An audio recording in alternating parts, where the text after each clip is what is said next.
Here's what I think is interesting. When a Christian asks questions honestly trying to understand what atheists believe. Interesting? Okay. Do you have any idea how rare such an occurrence is? If you don't actually try turning the answers into some form of gotcha, you may be this century's singular honest questioner. Don't get me wrong, if you have an honest question, I would be the one to try to answer it. Have fun trying to find a gotcha. And perhaps maybe I was misunderstanding it all along. So help me sort this out in the comment section. Here's my question. What I thought was an atheist says there is no God. And if that's what it means to be an atheist, then yeah, I mean, how can you say that absolutely there's no God? Pardon my interruption, but that is not what it means to be an atheist. Also, although saying there is no God is not the definition of atheism, how is quite easy.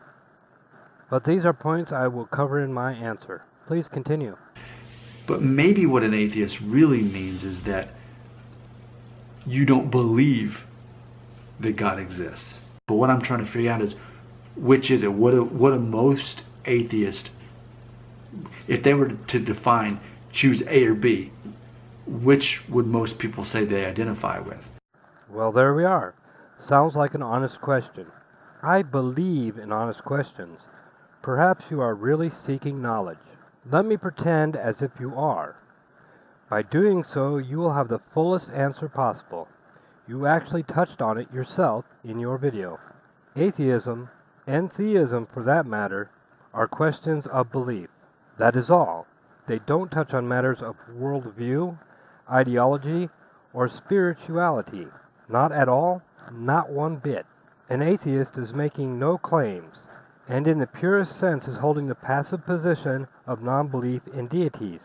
It is almost that simple. The majority of atheists hold to that position based on a secondary knowledge position. Neither atheism nor theism is a knowledge position. Agnosticism and Gnosticism are how we define a knowledge position. If you are a Christian who holds a position that you know your deity exists, you are a Gnostic theist.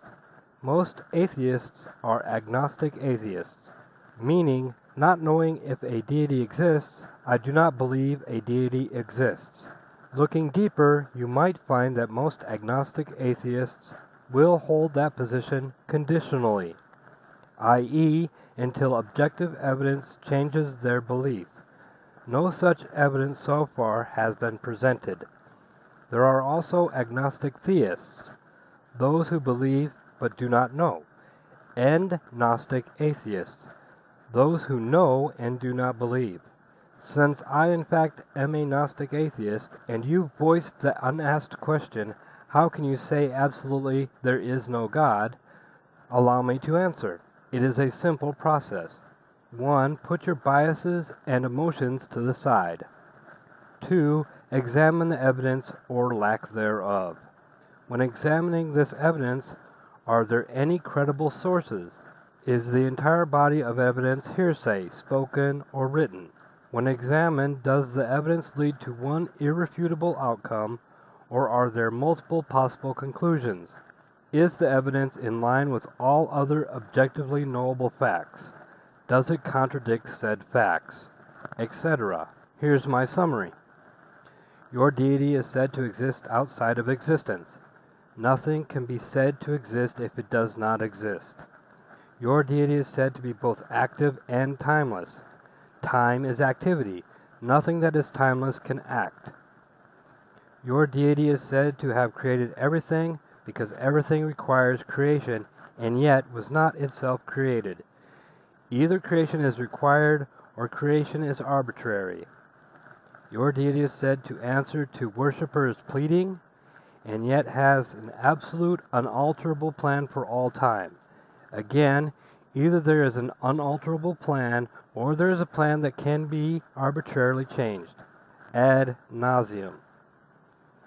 Adding that all evidence so far presented is written or spoken hearsay, open to any interpretation preferred by the recipient. The real question is, How can you not say there is no deity? But I want to know the truth. And the only way I can attempt to get the truth is by you leaving a comment right here. Well, not in the comment section, but I hope I've answered your question.